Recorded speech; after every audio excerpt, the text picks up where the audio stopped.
2015 წლის 13 ივნისს თბილისში დატრიალებული სტიქიური უბედურებიდან 10 წელი გავიდა. უწმინდესისა და უნეტარესის სრულიად საქართველოს კათოლიკოს პატრიარქის მცხეთა თბილისის მთავარეპისკოპოსის და ბიჭვინთისა და ცხუმ აფხაზეთის მიტროპოლიტის ილია მეორის ლოცვა-კურთხევით სასულიერო პირებმა 13 ივნისს დაღუპულთა ხსოვნის მემორიალთან მიცვალებულთა სულის მოსახსენიებელი პანაშვიდი გადაიხადეს.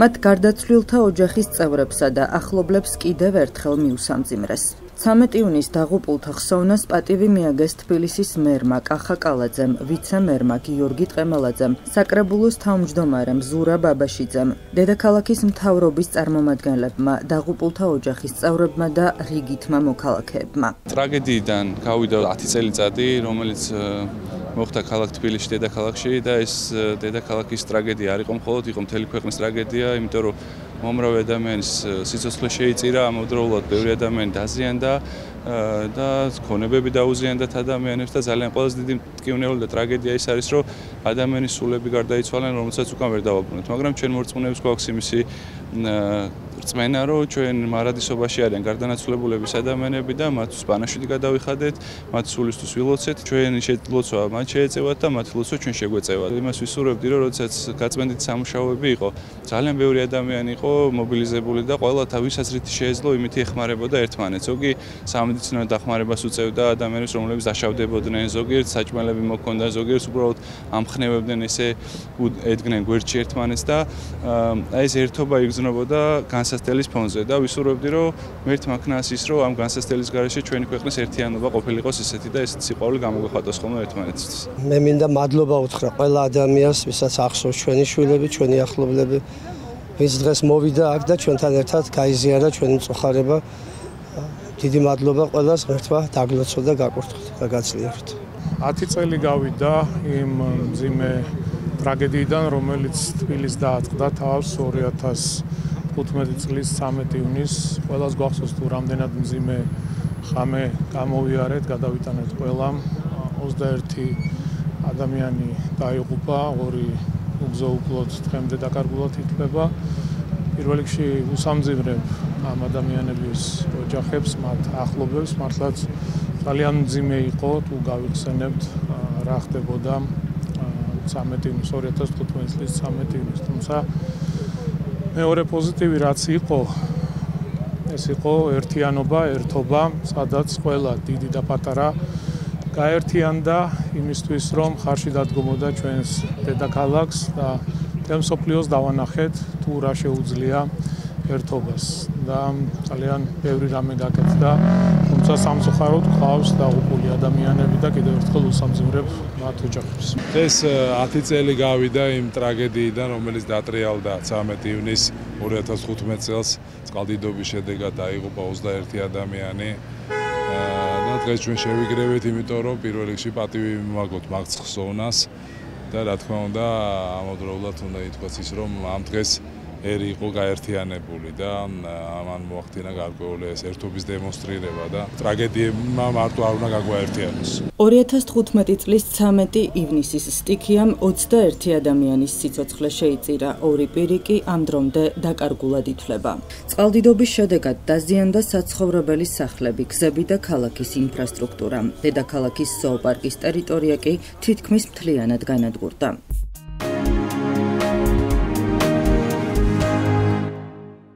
საქართველოს საპატრიარქოს წმინდა ნინოს სახელობის მართლმადიდებლური სკოლის ეზოში წიგნის ბუდე განთავსდა.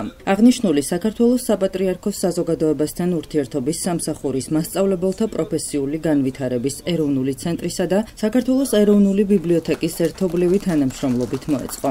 ღონისძიებას საპატრიარქოს საზოგადოებასთან ურთიერთობის სამსახურის ხელმძღვანელი დეკანოზი ანდრია ჯაღმაიძე, ეროვნული ბიბლიოთეკის გენერალური დირექტორი კონსტანტინე გამსახურდია, მისი მოადგილე მირიან ხოსიტაშვილი, მასწავლებელთა პროფესიული განვითარების ეროვნული ცენტრის არაფორმალური პროგრამის ხელმძღვანელი ანი კუდუხაშვილი, წმინდა ნინოს სახელობის სკოლის დირექტორი ლალი მელիվა, პედაგოგები და მოსწავლეები ესწრებოდნენ. აღსანიშნავია, რომ წიგნის ბუდე ეროვნული ბიბლიოთეკის პროექტ სკვერის ბიბლიოთეკის ბიბლიოთეკების ფარგლებში დამზადდა. შეგახსენებთ, რომ ეროვნული ბიბლიოთეკა უკვე რამდენიმე წელია ამ პროექტს ახორციელებს.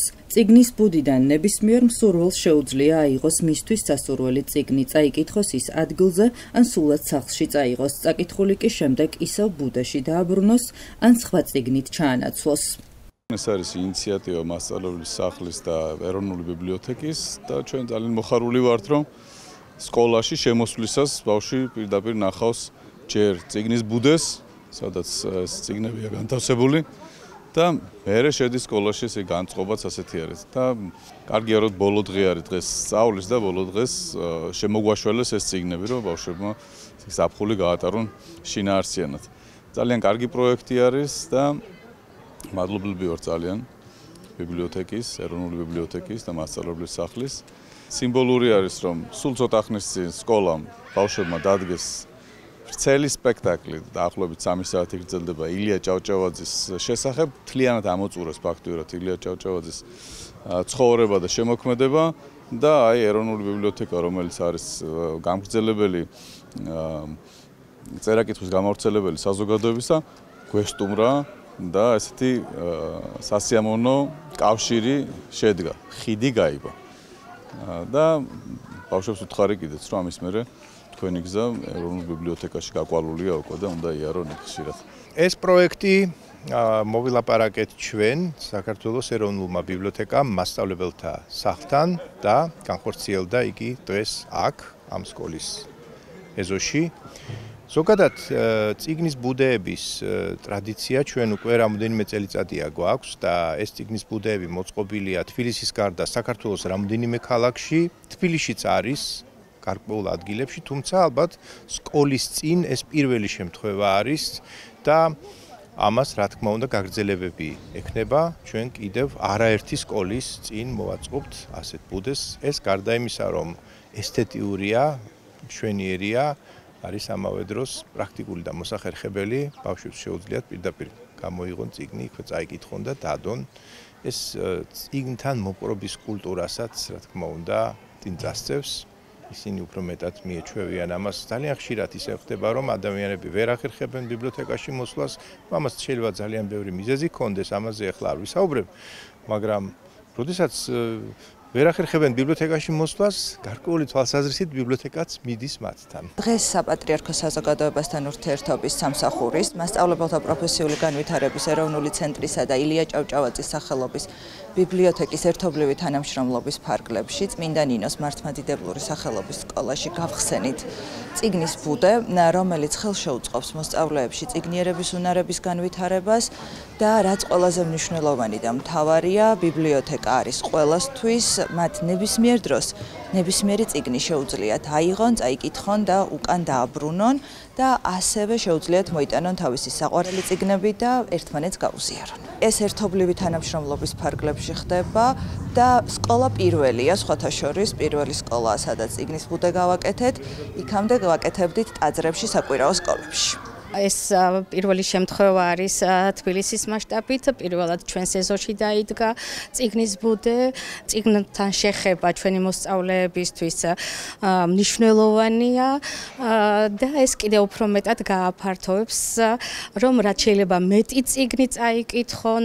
ძალიან დიდი მადლობა ეროვნულ ბიბლიოთეკას, ძალიან დიდი მადლობა განათლების სამინისტროს წარმომადგენელს ანიკ კუდუხაშვილს, რომ ჩვენი სკოლა შეირჩა და რა თქმა უნდა, სიმბოლურიც არის, იმიტომ რომ ჩვენს ბავშვებს მართლაც უყვარს წიგნებთან მეგობრობა.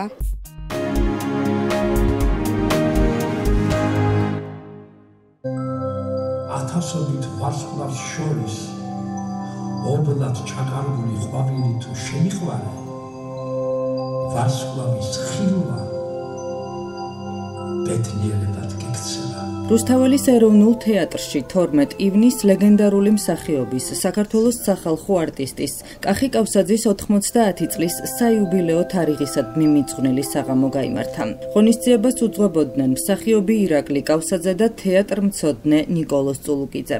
საიუბილეო საღამოზე კახი კავსაძე გაიხსენეს რუსთაველის ეროვნული თეატრის დირექტორმა რობერტ სტურუამ, მსახიობის მეგობრებმა, კოლეგებმა და ოჯახის წევრებმა. ღონისძიებაში მონაწილეობდნენ რუსთაველის საქართველოს ეროვნული თეატრის მსახიობები, საქართველოს სიმღერისა და ცეკვის სახელმწიფო აკადემიური ანსამბლი ერისიონი, ანზორ ერქომაიშვილის სახელობის საქართველოს ხალხური სიმღერის ანსამბლი მართვე, დავით მაზანაშვილის ბენდი და თეატრალური სივრცე თოჯინების სახლი ნიკოლოზ საბაშვილის ხელმძღვანელობით.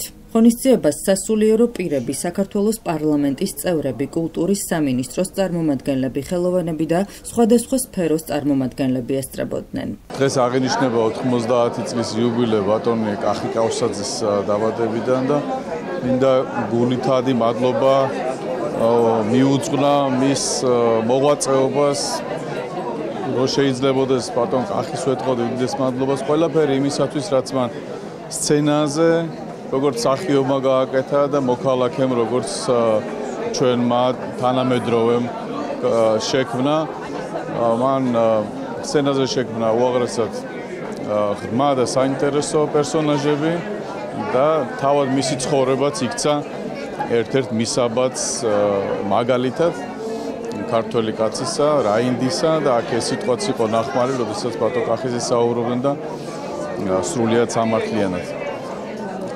დარბაზში იყო ძალიან დიდი სიხარული, ერთსულოვნება და თვითონ ეს გახსენებას და ღონისძიებაც იყო უაღრესად დახვეწილი და სიხარულით სავსე. ყველაფერი ვქენით იმისთვის, რომ მაყურებლისთვის სიამოვნება მიგვენიჭებინა და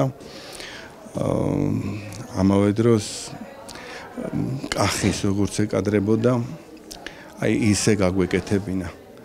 მე უღრმესი მადლობა მინდა გადაუხადო თითოეულ მათგანს, ვინც სცენაზე გამოდიოდა, ვინც თუნდაც სცენის მიღმა იდგა კულისებში და შრომობდა, იმიტომ რომ მათმა გამოხატეს უდიდესი პატივისცემა კახის მიმართ და ეს ჩემთვის ძალიან ღირებულია, რომ მამაჩემს ასე აფასებენ, ასე უყვართ და დღეს კიდევ ერთხელ გამოჩნდა, რომ ეს ნამდვილად ასეა. ხალხს ძალიან უყვარს კახი და მეც ვეცდები ყველანაირად, რომ რაღაცნაირად მაინც ცოტათი მაინც მივახლოვდე იმას, რაც კახიმ შექმნა და დატოვა ამ ქვეყანაზე. ეს არ ვიცი, რთული ამოცანა, თუმცა მაინც ვეცდები, რომ ასე გავაკეთო. დიდი მადლობა თქვენ მობრძანებისთვის და დიდი მადლობა კულტურის სამინისტროს, დიდი მადლობა მერიას, იმიტომ რომ აი ესე უპირობოდ დამთანხმდნენ, გააკეთეს ის და ყველაფერი გააკეთეს ისე, რომ აი ეს არაჩვეულებრივი საღამო შემდგარიყო. მე მგონი ძალიან თბილი საღამო გამოვიდა და ესეთი ცოტა გულისამაჩუყებელი იყო, რა თქმა უნდა, მოგონებანი, მე ხალხი ძალიან განწყობილი იყო, კარგად გაკეთებული იყო და მე ძალიან მომეწონა ისე ობიექტურად რო ვთქვათ. თუ სუბიექტურად არის, მაგრამ ყოველ შემთხვევაში მე მგონი კარგი საღამო იყო. და ეს დასამახსოვრებელია და სამაგალითო ალბათ, იმიტომ რომ ესეთი ხალხი როგორიც არის კახი, ესეთი საღამოები საჭიროა, რომ მომავლისათვის ხალხმა იცოდეს, მომავალმა თაობამ უნდა იცოდეს, ვინ იყვნენ ჩვენი, ასე ვთქვათ, წინაპრები და გავა ცოტა ხანი და ეს უკვე კახი იქნება როგორც ისტორია და წინაპარი მომავალი თაობისა. მე მგონი ეს საღამო რაღაც თავის როლს შეასრულებს. ჩემთვის იმდენად ძვირფასი იყო ბატონი კახი, რომ აი რაღაცა ნერვიულობდი, რომ ისეთი გამოსულიყო, როგორც კახის ეკადრებოდა და ნერვიულობდი ირაკლის გამო, რომ აი ამდენი შრომა ჩადო, ესეთი სიყვარული და მე მინდა პირველ რიგში ირაკლის მიულოცო, რომ აი ეს შრომა აი ესე დაგვირგვინდა და ესე მოეწონა საზოგადოებას და აი ესე აღინიშნა კახის 90 წლის თავი, როგორც ამას თვითონ ბატონი კახი იმსახურებდა. რა თქმა უნდა, ერთი სატელევიზიო ინტერვიუ ვერ მოიცავს იმას, რა ურთიერთობაც იყო კახ კავსაძესთან.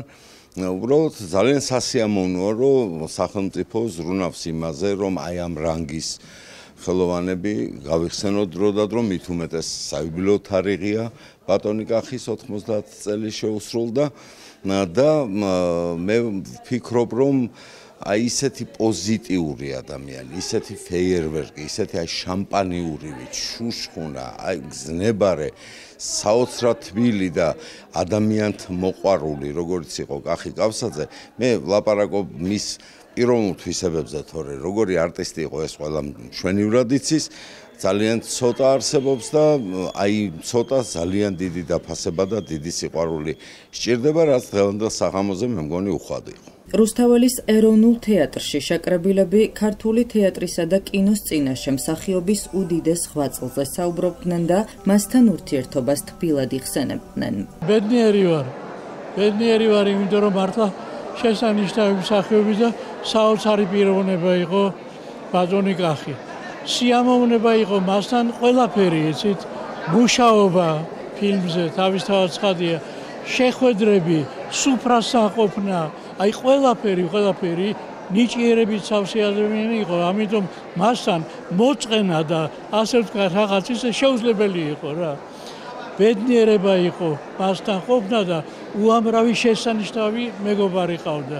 კახი იყო ადამიანი, რომელსაც სიხარული, ხალისი, სიყვარული შემოქონდა, როცა შემოდიოდა თეატრში. რეპეტიციების დროსაც ასე იყო, ერთად ვითამაშეთ ორ სერიან ფილმში.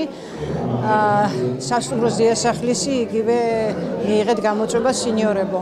დონ კიხოტში სადღაც მოკლედ აი ასეთივე იყო გადასაღებ მოედანზე.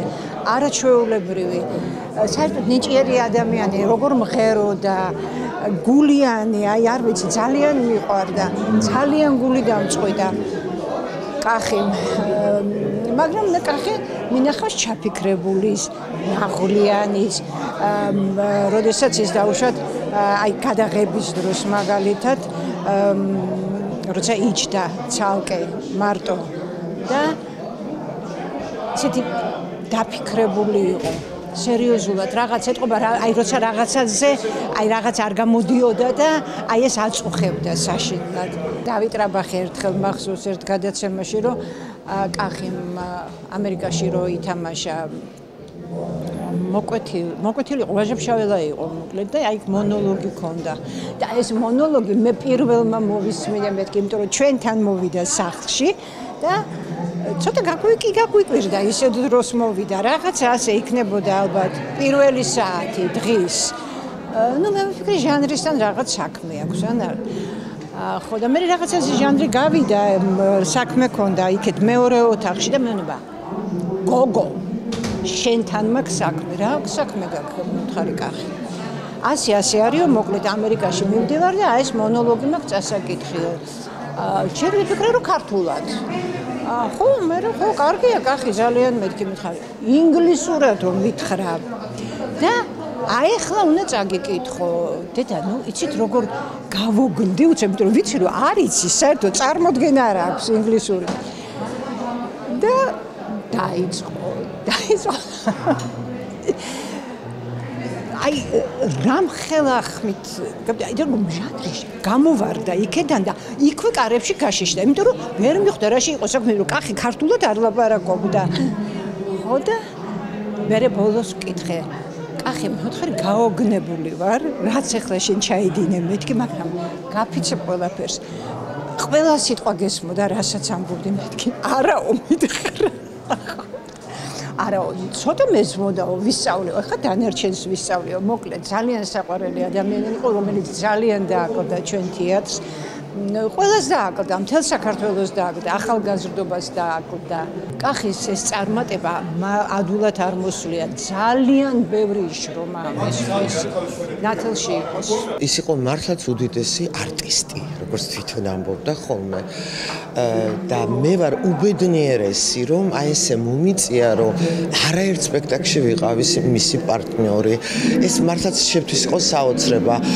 გოგონა ახლად მოსული აღმოჩნდა ესეთი მსახიობების გარემოცვაში, ბატონი კახი, რომელიც პირადად ჩემი პარტნიორი იყო არაერთ სპექტაკლში და გარდა ამისა საოცრად თბილი ადამიანი იყო და აბსოლუტურად არ ჭირდა ვარსკვლავური სინდრომი, რომ აი ხო შეიძლება რომ ამხელა არტისტი ვიღაც გოგონა ერთი წამით არ მიგძნია მეს არასდროს და კიდე ერთხელ იმით ვარ ბედნიერი რომ მის ბოლო სპექტაკლებშიც მისი უშუალო პარტნიორი ვიყავი და მოხუც ჟამბაზებში მოხუც შეყარებულებს თამაშობდით და ძალიან ბედნიერი ვარ და ისე რომ ფანტასტიკური პიროვნება იყო და ადამიანი გარდა მსახიობისა მართლა ძალიან ამხელა პიროვნება ძალიან იშვიათია რომ ესეთი გულჩვილი და საოცარი და ერთგული ადამიანი იყოს და ვიცი მე ვფიქრობ სანამ ვართ ჩვენ ამ ქვეყნა და მე მათ შორის ყოველთვის მეხსოვნება ბატონი კახი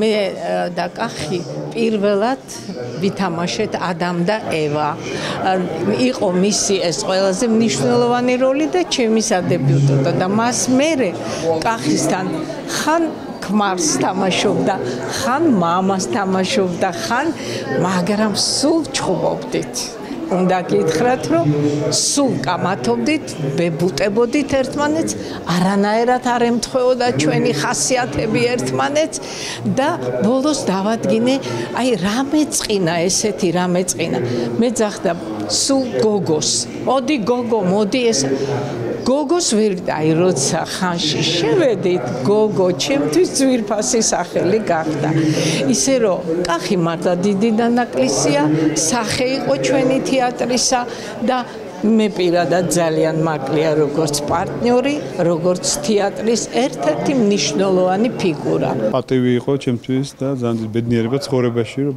მასთან მქონდა ურთიერთობა და რაღაცნაირად ერთად ვიმუშავეთ რამდენიმე ფილმზე და ბატონი კახი არის რაც ჩვენი მეხსიერების და ჩვენი რაღაც კულტურული კოდის და ადამიანური კოდის რაღაცა ესეთი ერთ-ერთი მნიშვნელოვანი ნაწილი არის რა იმიტომ რომ თავისი ის არ იყო მარტო მსახიობი ის იყო ძალიან დიდი პიროვნება და რაღაც განსახიერება რაღაცა თვისებების რითიც ვამაყობს ქართველების ამართლიანად ვამბობ ბატონ კახის ეს ყველაფერი ქონდა და ძალიან მნიშვნელოვანი ადამიანია და იუბილეც ძალიან ღირსეულად გაკეთა ძალიან გემოვნებით და ძალიან მიხარია დღეს სრულიად საქართველოსთვის ყველასთვის უსაყვარლესი ბატონი კახის 90 წლისადმი მიზღუდილი საიუბილეო საღამო ჩატარდა ძალიან თბილი ძალიან შინაური გარემო იყო იმიტომ რომ ბატონი კახი ყველა ჩვენთაგანის ოჯახის წევრია და მე ბედნიერი ვარ რომ მასთან მქონდა შეხება შემოქმედებითი კუთხითაც და მინდა რომ ყველა იცნობდეს მომავალი თაობაც ბატონ კახის და სწორედ ესეთი საღამოები აცოცხლებს მის შემოქმედებას